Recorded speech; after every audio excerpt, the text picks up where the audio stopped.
સાણંદના બોળ ગામે તપોવન ટ્રસ્ટ દ્વારા સુંદરકાંડનું આયોજન કરવામાં આવ્યું। બોળ ગામે doctor house multi speciality hospital પાસે સુંદરકાંડ પાઠનું આયોજન કરવામાં આવ્યું હતું, જેમાં શ્રી લાલાજી બાપુ કથાકાર, દિલીપસિંહ બારડ, ડોક્ટર તપન ઉપાધ્યાય, ડોક્ટર મેહુલ ગઢવી અને પૂર્વ કેબિનેટ મંત્રી ભૂપેન્દ્રસિંહ ચુડાસમા ઉપસ્થિત રહ્યા હતા। તો અમદાવાદ સ્થિત વટવાના ધારાસભ્ય બાબુભાઈ જાદવ તેમજ આંતરરાષ્ટ્રીય કથાકાર ચૈતન્ય શંભુ મહારાજ અને આમંત્રિત તમામ અતિથિનું અહીં સ્વાગત કરવામાં આવ્યું હતું।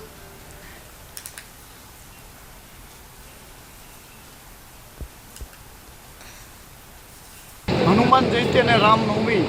જ્યારે ભારત રાષ્ટ્રમાં હિન્દુ રાષ્ટ્ર બનવા જઈ રહ્યું છે અને રામ મંદિરની પ્રતિષ્ઠા થઈ રહી છે, ત્યારે એના માનમાં અમે આ 100 વર્ષના આ જે હોસ્પિટલનો દિવસ છે, સ્થાપના દિવસ, એને હનુમાન સુંદરકાંડ યોજી અને આ રાષ્ટ્રને, હિન્દુત્વને અને સનાતન ધર્મને આ સુંદરકાંડની ભેટ આપવા જઈ રહ્યા છીએ। સુંદરકાંડની અંદર મુખ્ય મહેમાન કોણ કોણ આવવાના છે? સુંદરકાંડમાં મુખ્ય મહેમાનમાં આપણા ગુજરાત રાજ્યના નાયબ મુખ્યમંત્રી શ્રી નીતિનભાઈ પટેલ સાહેબ, સિનિયર કેબિનેટ મંત્રી પૂર્વ શ્રી ભૂપેન્દ્રસિંહ ચુડાસમા સાહેબ, આપણા વટવાના અને રાજપૂત સમાજના ખૂબ જ અગ્રણી સંનિષ્ઠ આગેવાન અને વટવાના ખૂબ જ લોકપ્રિય ધારાસભ્ય એવા બાબુસિંહ જાદવ સાહેબ, આપણા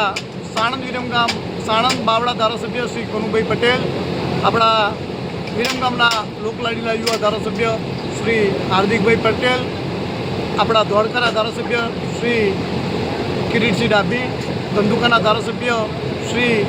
કાળુભાઈ ડાભી, તેમજ અમદાવાદ જિલ્લાના અધ્યક્ષ શ્રી શૈલેષભાઈ દાવડા અને અન્ય